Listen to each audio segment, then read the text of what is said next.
I've learned a lot about the power of belief, what it means, and why it matters. Belief is defined as trust, faith, or confidence in something or someone. Listen to these words: trust, faith, confidence. Belief is in our gut. We think with our head, we believe with our soul. And research tells us that when we lose connection to something bigger than ourselves, we're less happy, less fulfilled, and more likely to feel anxiety or depression. Sound familiar? We Americans are impoverished. We are hungry for connection. We are hungry for meaning. We are hungry to believe. So for the next 10 minutes, I ask you to believe with me. Here's what I believe. I believe that we can end extreme poverty in our lifetime. This might sound idealistic, but through working with women living in unspeakable poverty, I've seen the transformational power of belief. Belief in ourselves, belief in others, and belief in something bigger than us. 14 years ago, I was walking with two friends in a slum in Uganda. We met a woman rolling strips of paper into colorful beads. Her name was Millie Grace Akena. Millie told us that she and her 5 children had fled northern Uganda, where rebels were abducting children to become soldiers. The entire family now survived by working in a rock quarry, using handheld mallets to pound pebbles into stones. And for this bone-breaking work, they earned about 65 cents a day. Millie pulled out a huge bag of necklaces, but told us there were no markets. Now, you might ask, why had she made all this jewelry if there were no markets? What exactly did she think was going to happen? We bought a couple necklaces and went on our way, and in the days that followed, people kept admiring them. Finally, we thought, how are there no markets? So we called Millie and 100 other women in her community, and we bought a couple necklaces from each woman. Now, between the 3 of us who were there today, on that day, we had not one day of business experience, not a single day between the 3 of us. So you might also ask, what were we doing buying those necklaces? What exactly did we think was going to happen? The thing is, we weren't thinking, we were believing. We brought the necklaces back to the United States and we started selling them. And 7 months later, with no paid staff and a very basic website, we had a tiny article in O Magazine. And we sold $90,000 worth of beads in 6 weeks. We were stunned by this initial success. And so we founded Bead for Life, buying necklaces from women in Uganda and selling them abroad.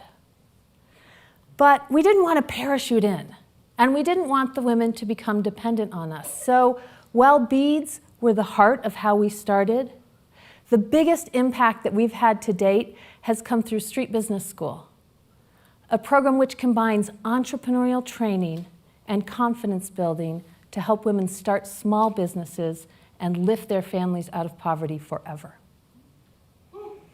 Through Street Business School, we work with women like Ruth. Ruth was a single mother struggling to provide for her son, Bashir. On days that Ruth found work washing her neighbor's laundry, she and Bashir would eat one small meal. On days that she didn't find work, Ruth would try to ignore the cries of her baby and her own hunger pains. She later told me that that was a bleak time. She saw no hope for her future. Then Ruth joined Street Business School, and with the entrepreneurial training, she started a small vegetable stall. And with that business, Ruth increased her income from $22 a month to $177 a month. Through 14 years of working with women just like Ruth, I have learned that the biggest barrier to women starting businesses is not lack of access to capital, but lack of access to confidence. How many of you have ever had all the external resources you needed to do something and still not done it? What stopped you? The women we work with have been told their entire lives that they are worthless, and they've started to believe it. So the most important thing we do in our program is to believe. We believe in women until they can believe in themselves. I asked Ruth the most important thing she had learned, and she responded, Obu Tenyoma, which translates not underestimating myself. Because transformation lives at the intersection of belief and opportunity. Once women believe in themselves, they take the entrepreneurial training and change their lives. On average, women in our program go from earning $1.35 a day. 2 years after they graduate, they're earning $4.19 a day, which means they have risen above the global poverty line.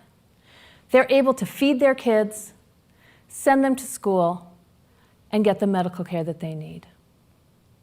And as incredible as this change in material wealth is, even more inspiring to witness is the dignity of human potential. As one woman said to me, now I'm somebody. So we had this incredible program serving a small number of women in Uganda. At the same time, I knew that 1 out of every 10 people on the planet, 700 million people, is struggling to survive on less than $1 a day. So, a small and effective program on one hand, a huge global need on the other. What you ask was the problem. The problem was me. I was afraid. I didn't believe in myself. Because, it's really easy to run around the world and talk about how important it is for women to believe in themselves, as long as we're talking about other women. 3 years ago, I summoned the courage and I did something terrifying. I said out loud and to the world that it was my intention to help at least 1 million women lift their families out of poverty through Street Business School. And then I immediately looked around and tried to put it back in. Well, as hard as it is to say you're going to help 1 million out of poverty, it turns out it's even harder to do it. And the year that followed was the most difficult year of my life. For months, I lay awake in bed, feeling like I was failing as a leader, as a mother, as a wife. And so many times I thought about walking away. And every time I did, one image came to me. The image of a Ugandan woman laying awake at night. But this woman unable to sleep because she didn't know how she would feed her children the next day. And that image helped me get through one more day, and one more day, and one day after that. I'm still scared, but I have learned that to believe in myself means to feel afraid and keep going anyway. And Street Business School is now active in 7 countries across Africa, on our way to reaching 1 million women by 2027.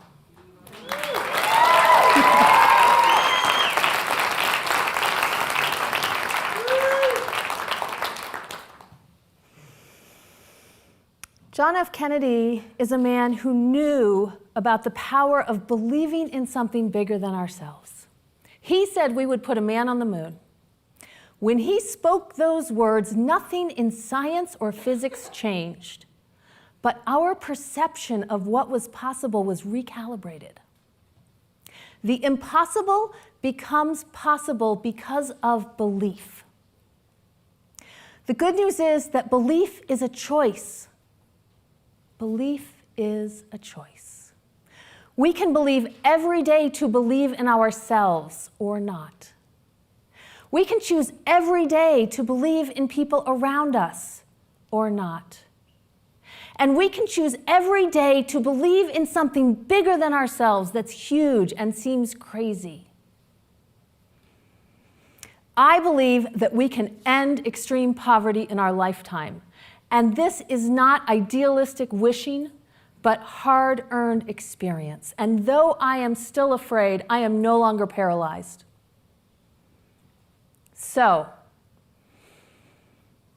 what do you believe in? What will change in your life when you believe in yourself? What will change in the lives of those around you when you believe in them? And what will change in the world when we all believe that the impossible is possible and work to create transformation that can affect billions of people around the world? That power is in our hands. So tonight, I invite each and every one of you to believe. Thank you.